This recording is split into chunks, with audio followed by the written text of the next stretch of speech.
Kule. Wale ni washikaji, ni rafiki zangu, ni familia, kwa hiyo ni changamoto, wanani encourage kucheza.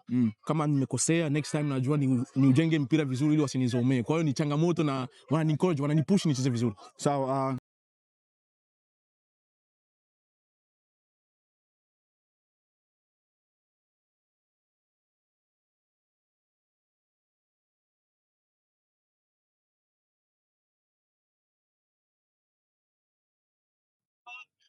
Vipi hali ndugu mpenzi mtazamaji wa Rams TV mchezo wa burudani. Tuko kwenye mtanange hapa mzito kati ya Fimbo na Fimbo na African Lion, na tuko na mchezaji nguli kabisa Starboy wa Babembe. Nadhani mnamfahamu na ametokea kwenye timu kubwa ya KC Leopard na sasa anatumikia Fimbo na Fimbo. Vipi hali? Safi, kwema. Kwema, mambo unasemaje? Tunamshukuru Mungu, labda wewe. Niko fresh. Ni wapi kwanza, hongera kwa matokeo. Asante.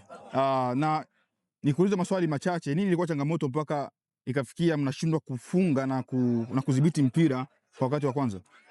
Tunadhibiti mpira tunadhibiti, sema tu tunashindwa sana. Tumepata kama chance kama 4 hivi, tumeshindwa kumalizia. Moja iligonga kwenye posti, zingine 2 ni mchezo sisa kapiga nje, tukapata kona tukasawazisha, lakini tunaongoza kwa bao moja. Sawa, hii ni yako debut kutokea timu ya Leopard mpaka Fimbo na Fimbo. Nini mabadiliko umeona so far? Huu ni mchezo wangu wa kwanza, kwa hiyo siwezi kusema mengi sana, lakini Leopard nicheza mingi na kulikuwa wachezaji wazuri na hata huko na wachezaji wazuri. Kwa hiyo ni mchezo wa kwanza, lakini bado tunaendelea, tunamshukuru Mungu, tunaongoza kwa goli moja, kwa hiyo tunatafuta goli ya pili. Ndio, nikupongeze kwa performance yako. Kipindi cha kwanza ni nzuri, lakini ukiangalia mashabiki wengi kule ni wa Leopard na wanakuzomea sana. Nini cha kuambia mashabiki kule? Wale ni washikaji, ni rafiki zangu, ni familia, kwa hiyo ni changamoto, wanani encourage kucheza. Kama nimekosea next time najua ni ujenge mpira vizuri ili wasinizomee. Kwa hiyo ni changamoto na wanani encourage, wanani push nicheze vizuri. Sawa. Nini ambacho tunatamani au mashabiki wanatamani kuona kipindi cha pili? Mabadiliko gani ambayo yanatakiwa yafanyike kipindi cha pili? Tucheze mpira sana, tuweke mpira mguuni na tutafute goli la pili ili tuoneshe ukubwa wetu zaidi, kwa sababu tunaongoza kwa bao moja lakini hatujacheza kama timu. Sawa. Neno moja kwa mashabiki wa Fimbo na Fimbo.